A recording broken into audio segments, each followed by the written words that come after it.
Salam metal teman-teman. Pada video ini saya akan membahas sedikit makroekonomics ya, terutama adalah peran pemerintah di dalam kegiatan ekonomi kita. Video ini terinspirasi oleh video Bapak Halim Alamsyah ya, di salah satu YouTube channel yang notabene adalah kawan baik saya dulu. Ketika beliau menjadi Deputi Gubernur Bank Indonesia, saya menjadi pada waktu itu saya adalah Chief Economist Bank Internasional Indonesia atau BII yang sekarang sudah menjadi Maybank ya. Pak Halim dengan cantik ya, memaparkan bagaimana fiscal dominance, yaitu dominannya fiskal di dalam suatu kegiatan ekonomi suatu negara itu sangat berbahaya sekali dengan mengambil contoh misalnya Brazil. Dan kita lihat juga memang bahwa dominan si fiskal ini sangat kental sekali di dalam perekonomian kita ya. Kita lihat misalnya di kuartal pertama tahun ini pertumbuhan ekonomi 5,61%, itu tidak terlepas dari spending pemerintah, pengeluaran pemerintah yang tumbuh 21,81% year on year atau dari tahun sebelumnya ke tahun ke kuartal 1 tahun ini, dan 31% dari kuartal sebelumnya ke kuartal 1 tahun ini. Peran pemerintah yang sangat-sangat dominan ya, dalam aktivitas ekonomi kita juga kita bisa lihat dari misalnya bagaimana Purbaya mengambil dana SAL dari BI ya sebesar 275 triliun tahun lalu dan dikucurkan kepada bank-bank himbara dengan alasan untuk membuat pertumbuhan kredit meningkat ya, membuat suku bunga turun, kredit meningkat sehingga ekonomi meningkat ya.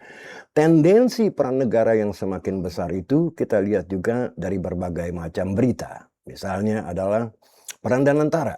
Ya, Danantara di sini setahu saya ada yang namanya Danantara Development Management Fund ya atau DDMF. Ya, DDMF ini tujuannya adalah untuk membangun proyek-proyek yang dibutuhkan untuk pembangunan ekonomi kita dan bisa meminta uang dari APBN. Artinya BUMN berperan di dalam pembangunan. Ya, ini tentu sesuatu yang perlu dipikirkan ulang. Sebab apa? Sebab kita lihat konsekuensinya adalah sangat-sangat buruk sekali buat ekonomi kita. Ya.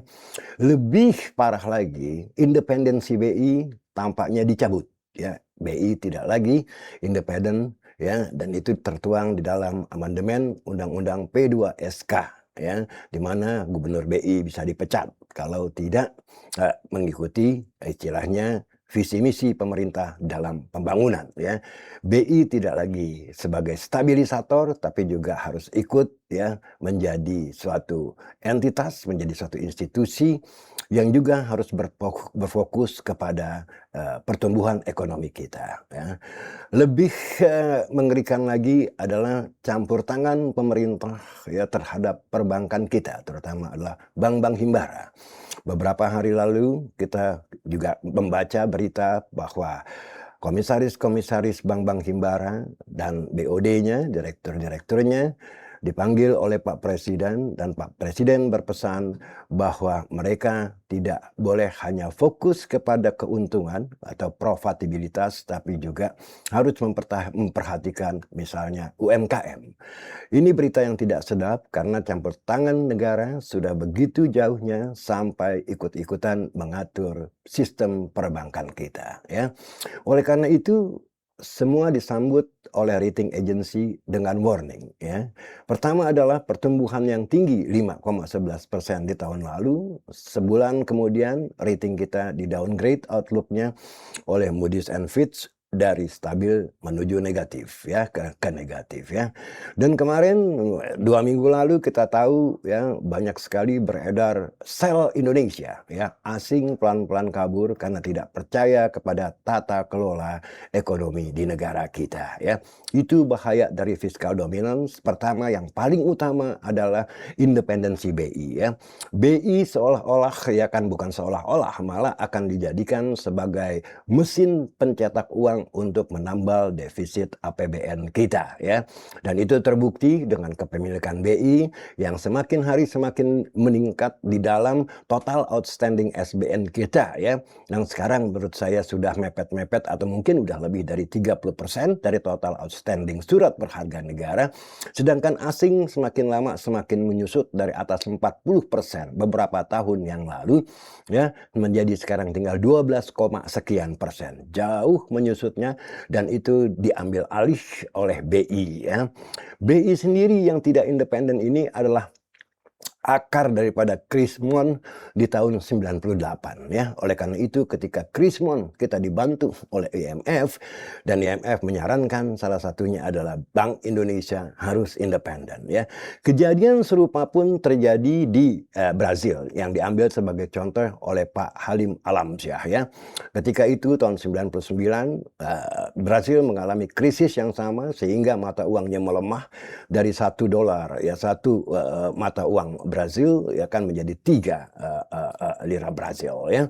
Dan akhirnya begitu tahun 2002 ya yang menjadi presiden adalah Lula da Silva yang tadinya dicurigai sebagai antek-antek sosialis atau berideologi sosialis, ternyata berhasil membalikan arah ekonomi dan sehingga mata uang Brazil terhadap dolar kembali dari 1:3 menjadi 1:1,6. Penguatan yang sangat dahsyat. Lula ternyata juga berhasil membuat APBN yang defisit menjadi surplus. Ini semua ada di dalam videonya Pak Halim Alamsyah yang menginspirasi saya untuk mengupas video saya hari ini ya. Nah, kembali kepada arah perekonomian kita, saya tidak yakin indikasinya tidak ada bahwa ekonomi kita akan baik-baik saja di kuartal-kuartal selanjutnya ya. Kuartal kedua kita masih belum melihat rilis hasilnya, terutama di kuartal ketiga dan kuartal keempat kita menurut saya bisa mengalami badai PHK. Karena apa? Karena baru saja keluar angka 46,9 sebagai PMI kita, Purchasing Manager Index kita yang jatuh dari level 50 ke 46,9. Ini boleh dibilang penurunan yang sangat signifikan sekali ya, yang artinya bahwa manufacturing sektor kita berada dalam zona kontraksi. Di atas 50 berada pada zona ekspansi, sedangkan di bawah 50 itu berada di zona kontraksi. Dan angka ini juga termasuk rendah sekali karena turunnya 3,1 poin. Saya khawatir tidak gampang rebound ya kembali ke zona ekspansi. Mungkin butuh waktu 3-6 bulan ke depan ya. Sementara itu kalau kita lihat di pasar modal kita ya dan juga di pasar falas kita lihat tadi pagi ya itu dolar sempat menembus 18.000 bahkan 18.052 ya. Dengan segala cara, dengan mati-matian BI mengintervensi untuk tidak berada di atas 18.000 ya, jadi berada di bawahnya. Itu saya rasa akibat intervensi BI yang sangat masif sekali, karena kalau tidak dilakukan intervensi dan karena BI tidak lagi di mata saya sebagai independent central bank, bukan tidak mungkin Pak Peri pun kalau tidak intervensi dan dolar berada di atas 18.000 bisa-bisa beliau dipecat ya, sesuai undang-undang P2SK yang baru, yang amandemen ya. Pasar modal kita pun dalam kinerja yang tidak baik-baik saja. Tadi walaupun sempat pagi-pagi mengalami berada di zona hijau, pas saya mau tapping podcast ini sudah kembali berada di zona merah dan levelnya masih di bawah 6.000. Ini menandakan pasar modal sebagai leading indicator, menandakan bahwa outlook ekonomi kita tidak baik-baik saja. Ya. Dan yang menjadi masalah adalah akibat fiskal dominan. APBN kita mungkin sangat sulit dipertahankan posisinya di bawah 3%, bisa-bisa jauh di atas 3%. Akibat apa? Akibat fiskal dominan. Pemerintah berusaha membangun ekonomi dengan kekuatan fiskalnya yang sampai saat ini menurut saya tidak dalam keadaan kuat, malah sangat lemah sekali. Itu terbukti ya dari sepinya peminat SBN tahun ini ya. Pada lelang terakhir itu coverage rasionya tidak sampai 2, biasanya di atas 4, artinya peminat pembeli dari SBN itu semakin lama semakin berkurang ya, sehingga pemerintah sulit mencari dana untuk mendanai defisitnya ya. Dan juga terbukti dari tingginya SBN ya, yield-nya sekarang sudah berada di atas 7%, teman-teman. Terakhir saya lihat 7,15%. Dan untuk lelang ORI, obligasi retail Indonesia, yang akan berlangsung minggu ini, juga pemerintah menawarkan yield atau kupon yang besarannya adalah 6,90% untuk tenor 3 tahun dan 7% untuk tenor 6 tahun ya. Jadi pemerintah tidak dalam kondisi yang diuntungkan untuk mencari dana ya.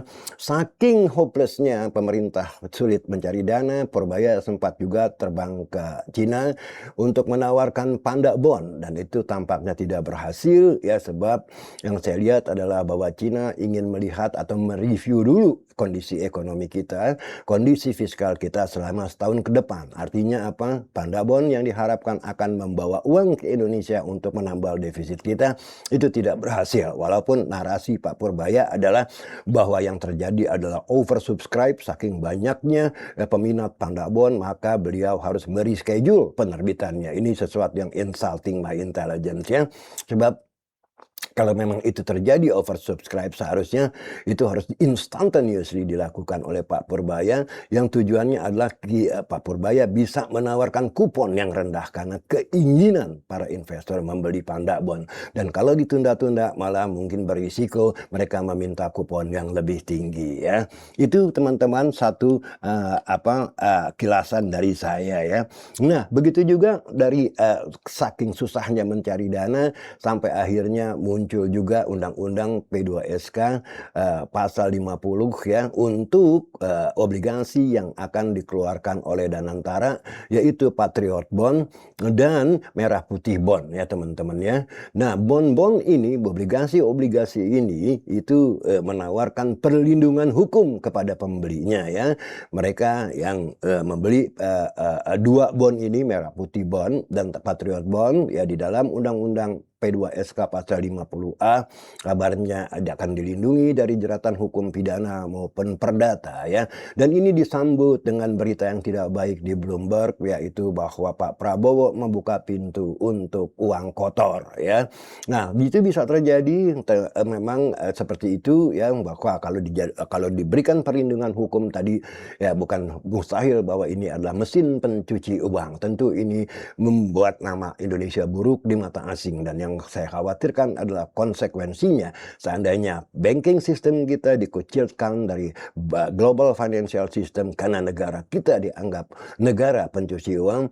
Ini akan menghancurkan ekonomi kita ya. Karena apa? Karena kita tidak bisa melihat transfer lalu lintas uang antar bank, antara bank-bank yang ada di Indonesia dengan bank-bank di luar negeri sana. Bagaimana kita melakukan perdagangan, bagaimana kita melakukan transaksi kalau bank-bank itu di stop ya, kawat transfernya oleh global financial system ya. Jadi bukan sesuatu yang harus dianggap yang disepelekan ya. Ini harus diperhatikan baik-baik oleh pemerintah kita ya.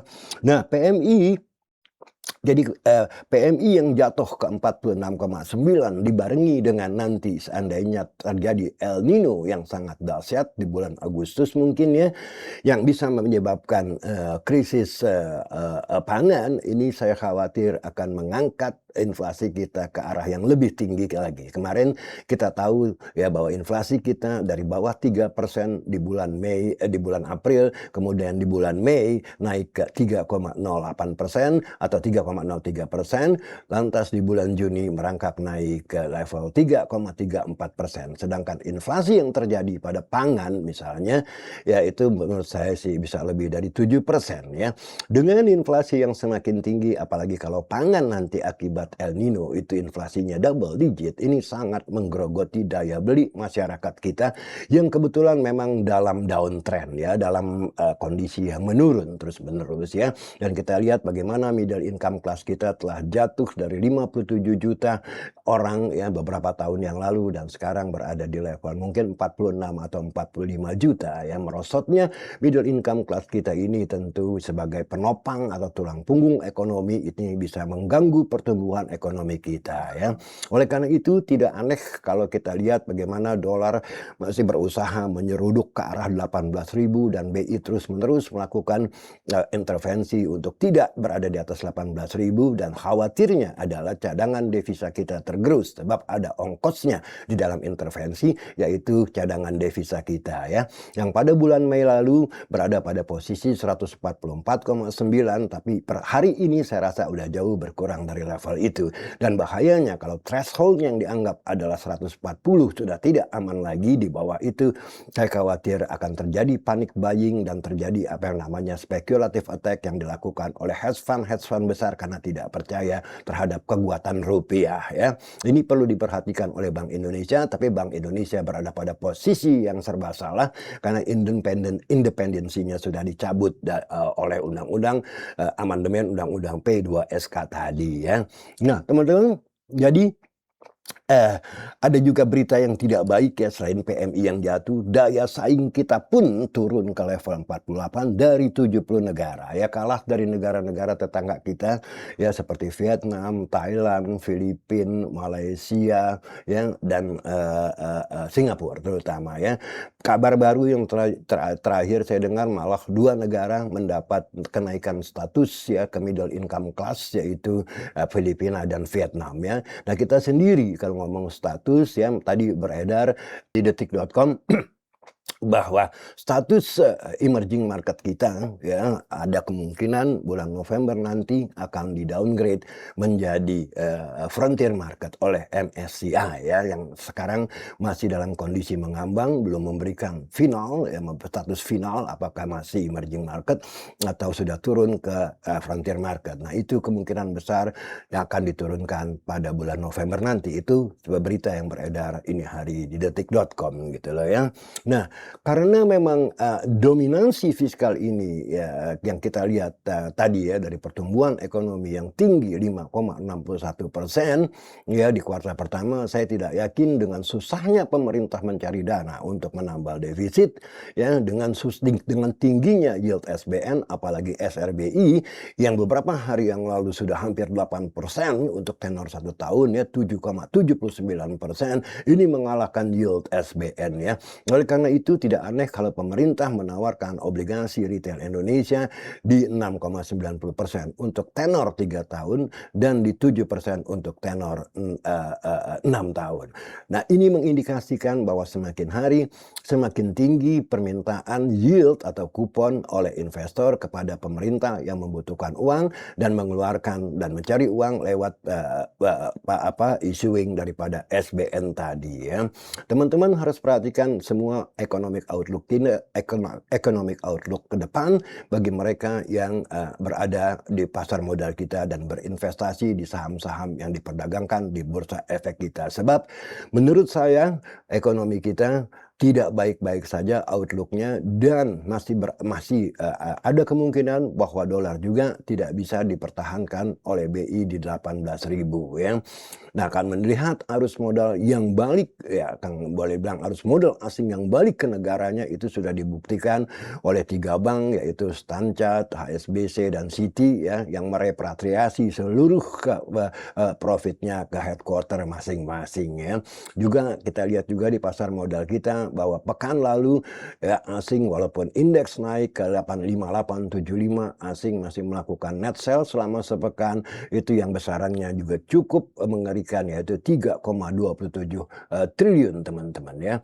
Jadi saya rasa teman-teman harus memperhatikan itu semua ya saya tidak menakut-nakuti ya kondisi fiskal kita sangat riot sekali pemerintah sangat sulit sekali mencari dana dan bahkan saya berani memvonis bahwa panda bond yang didagangkan yang berusaha didagangkan oleh Purbaya di Cina sana tidak laku sama sekali. Begitu juga dengan Patriot Bond dan Merah Putih Bond saya tidak yakin bisa menggalang dana ya sehingga akibatnya adalah bahwa kalau pemerintah tidak lagi bisa melakukan stimulus tentu economic growth kita sulit dipertahankan di level 5%. Mungkin 3% pun sudah bagus. Malah saya khawatir lebih rendah dari itu akibat tingginya dolar, akibat adanya El Nino nanti walaupun harga minyak sekarang sudah jatuh ke bawah 70.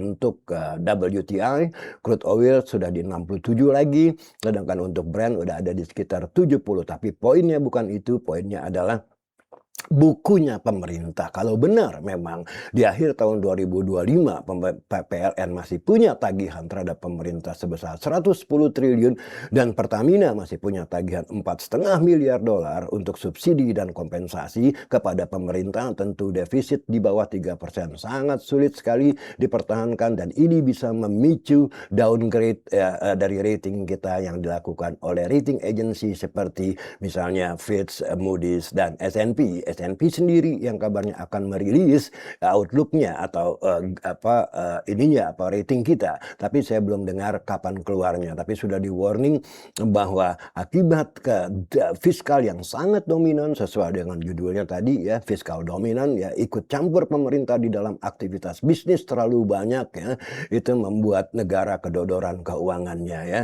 Nah, bukan cuma di dalam fiskal, juga di dalam aturan. Misalnya PTDSI. PTDSI itu dan antara sumber daya alam Indonesia itu yang tadinya ingin memantau under invoicing daripada eksporter batu bara dan sawit, itu kabarnya nanti setelah tahun 2000 sejak dimulai tahun 2027 akan bertindak sebagai badan BUMN sendiri yang akan melakukan ekspor ke luar negeri, yaitu komoditas kita ya. Untuk sampai akhir tahun ini, menurut klarifikasi daripada Doni Askarya ya, peran PTDSI ini cuma sebagai oversight body ya. Nah itu menurut saya semakin banyak pemerintah melakukan intervensi di dalam kegiatan bisnis swasta ya, dengan membumn-kan semua apa yang ada di dalam ekonomi kita. Dan dalam kasus PTDSI ingin membumn-kan ekspor komoditas kita ke luar negeri ya. Nah itu juga adanya PT Danantara Development Management Fund, itu juga saya rasa mengerikan juga karena bisa membuat apa yang namanya APBN kita semakin tidak terkendali karena bisa meminta uang dari APBN untuk proyek-proyek yang akan dibangunnya. Intinya teman-teman bahwa dominasi fiskal yang sekarang berada di dalam pemerintahan ini ya, di mana pembangunan ingin dipicu oleh negara sebagai motor pembangunan, itu rasa akan, menurut saya akan membahayakan ekonomi kita ya. Tidak segampang itu gitu lah, dan kita tahu juga program-programnya yang sampai saat ini adalah program-program populis yang bakar uang besar-besaran yang membuat juga fiskal kita menjadi kedodoran, yaitu program seperti makan bergizi gratis MBG dan program KDMP. Walaupun pada saat ini saya dengar bahwa Purbaya pernah mengatakan bahwa itu semua akan direstrukturisasi dan tahun depan dana untuk MBG akan dikurangi 200 triliun kabarnya, tapi saya tidak tahu apakah itu akan menjadi kejadian. Dan tadi juga beredar kabar bahwa Pak Prabowo akan mengobrak-abrik KDMP ya, Koperasi Desa Merah Putih ya. Tapi di sini teman-teman kembali lagi sampai saat ini ya, ikut campur tangan pemerintah, ikut campur tangan negara ya di dalam aktivitas ekonomi kita sehari-hari, ini akan membuat bisnis menjadi lesu ya. Sementara apa yang dilakukan oleh pemerintah belum tentu benar ya. Jadi buat teman-teman yang bermain di pasar modal, yang investasi di saham-saham, di emiten-emiten yang berada di bursa efek kita, menurut saya harus hati-hati. Walaupun sekarang indeks masih termasuk rendah dibandingkan bahkan beberapa tahun yang lalu ya, ini sekarang masih berada di level 6.000 ya, bukan berarti itu murah kalau outlook ekonomi kita semakin hari semakin tidak baik-baik saja akibat peran pemerintah yang sangat dominan dan fiskal kita yang kedodoran untuk mengatur ekonomi kita ya. Itu harus diperhatikan teman-teman, dan saya masih yakin bahwa dolar sulit sekali dipertahankan di bawah 18.000. Pertama adalah akibat tadi kedodorannya fiskal kita dan ketidakpercayaan asing terhadap tata kelola ekonomi kita, sehingga mereka berteriak sell Indonesia, dan masih ada kesempatan bagi rating agencies untuk mendowngrade rating kita menjadi non-investment grade. Ini harus diperhatikan teman-teman ya. Jadi itulah yang saya sampaikan ini hari teman-teman. Dan ada satu informasi ya mengenai workshop yang kembali akan saya adakan pada tanggal 11-12 Juli yang akan datang, Sabtu Minggu yang akan datang di Hotel A1 ya. Dan itu judul workshop saya sama seperti sebelumnya, yaitu company valuation. Saya akan mengajarkan Anda bagaimana memvaluasi saham-saham emiten yang ada diperdagangkan di bursa efek kita, ya, nilai wajarnya berapa, sehingga Anda tahu ya bahwa Anda membeli saham yang tidak kemahalan, ya, bahwa Anda tidak menjual saham yang tidak kemurahan, maksud saya bahwa Anda tahu membeli saham yang tidak kemahalan, tidak menjual saham yang kemurahan, ya. Dengan demikian investasi Anda mempunyai landasan yang kuat, ya.